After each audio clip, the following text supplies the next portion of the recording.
Ambareesh CM ಸಿದ್ದರಾಮಯ್ಯನವರ ನಡುವೆ ಒಂದು ರೀತಿ ಕಾಲೆಳೆದ ಪ್ರಸಂಗ ಕೂಡ ನಡೀತು. ಇದಕ್ಕೆ ಕಾರಣವಾಗಿದ್ದು ಕನಕ ಅನ್ನೋ ಅಂಬಿಯ ಕಟ್ಟಾಭಿಮಾನಿ ಹಾಗೂ ಕಾಂಗ್ರೆಸ್ನ ಕಾರ್ಯಕರ್ತೆ. ಅಂಬಿಗೆ ಹಾರ ಹಾಕೋದಕ್ಕೆ ಅಂತ ಬಂದ ಮಹಿಳೆಗೆ ಅಂಬಿ ಸ್ವಲ್ಪ ಕಿಚಾಯಿಸ್ತಾರೆ. ಏಯ್ ಕನಕ, ಯಾರ್ದೋ ಹಾರ ತಂದು ನನಗೆ ಹಾಕಬೇಡ ಅಂತ ಸಿಎಂ ಅವರನ್ನು ಕಿಚಾಯಿಸಿದ್ರು. ಅದಕ್ಕೆ ಸಿಎಂ ಮೊದಲು ಅಂಬರೀಷ್ಗೆ ಹಾಕು ಅಂತ ಕಳಿಸಿದ್ರು. ಕೊನೆಗೆ ಆ ಮಹಿಳೆ ಅಂಬಿ ಹತ್ರ ಇದ್ದ ಮೈಕನ್ನು ಕಿತ್ಕೊಂಡು ಅಂಬರೀಷ್ಗೆ ಜೈ, ಮಂಡ್ಯದ ಹುಲಿಗೆ ಜೈ ಅಂತ ಜೈಕಾರವನ್ನು ಕೂಗಿದ್ರು. ಯಾರ್ದು ಹಾರ ಕಿತ್ಕೊಂಡ್ಬಿಟ್ಟು ಬೇಕಾ ನನ್ನ ಮುಂದೆ ನಿಂತವಳೆ? ಹೌದಾ? ಹಾಕವ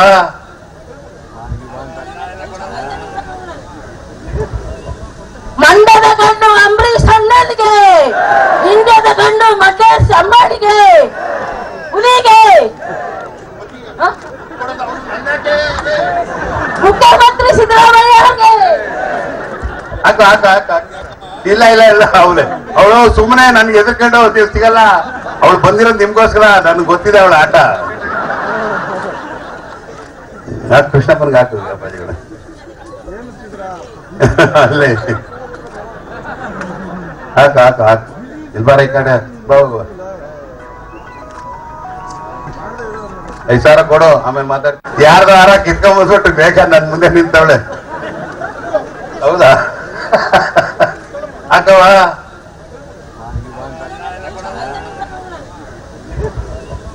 ಮಂಡ್ಯದ ಗಂಡು ಅಂಬರೀಷ್ ಅಣ್ಣನಿಗೆ, ಇಂಡಿಯಾದ ಗಂಡು ಮಕೇಶ್ ಅಂಬಾಡಿಗೆ, ಹುಲಿಗೆ, ಮುಖ್ಯಮಂತ್ರಿ ಸಿದ್ದರಾಮಯ್ಯ ಅವರಿಗೆ. ಹಾಕ ಹಾಕ ಹಾಕ. ಇಲ್ಲ ಇಲ್ಲ ಇಲ್ಲ, ಅವಳು ಸುಮ್ಮನೆ ನನ್ಗೆ ಎದುರ್ಕೊಂಡು ಸಿಗಲ್ಲ. ಅವಳು ಬಂದಿರೋದು ನಿಮ್ಗೋಸ್ಕರ, ನನ್ಗೆ ಗೊತ್ತಿದೆ ಅವಳ ಆಟ. ಕೃಷ್ಣಪ್ಪನ್ಗೆ ಹಾಕು ಅಪ್ಪಾಜಿಗಳ ಅಲ್ಲೇ ಹಾಕ ಹಾಕ ಹಾಕ. ಇಲ್ಬಾರ ಈ ಕಡೆ ಬಾ. 5,000 ಕೊಡು, ಆಮೇಲೆ ಮಾತಾಡ್. ಯಾರು ಸತ್ಯವಂತರಾಗಿರ್ತಾರೆ ಅದೇ ಅವ್ರಿಗೆ ಸ್ವರ್ಗ. ಸ್ವರ್ಗ ಏನು ಎಲ್ಲೆಲ್ಲೋ ಇಲ್ಲ, ನರಕ ಎಲ್ಲೋ ಇದೆ, ಸ್ವರ್ಗ ಎಲ್ಲೋ ಇದೆ. ಈ ಅಂಬರೀಷ್ ಯಾವ್ದೋ ಸಿನಿಮಾ ಮಾಡಿದ್ನಲ್ಲ, ಯಾವ್ದೋ ಸಿನಿಮಾ ಮಾಡಿದ್ದಿಲ್ಲಪ್ಪ, ನಾಗರೋಳಿಲ್ಲ, ಯಾವ್ದು ಯಮಧರ್ಮ ಪಾತ್ರ ಮಾಡಿದ್ದಿಲ್ಲ, ಅದು ಯಾವ್ದೋ ಮಾಡಿದ್ದೆ ಒಂದು ಯಮಧರ್ಮ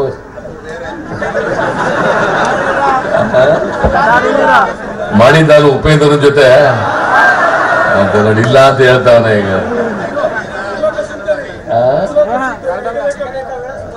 ಅದೆಂತದೋ ಒಂದು ಪಾರ್ಕ್ ಮಾಡಿದ, ಒಟ್ಟಿಗೆ ಗದೆ ಹಿಡ್ಕೊಂಡು ಪಾಳಿನ ಮೇಲೆ ಕೂತಿದ್ದ, ನೋಡಿದೆ ನಾನು.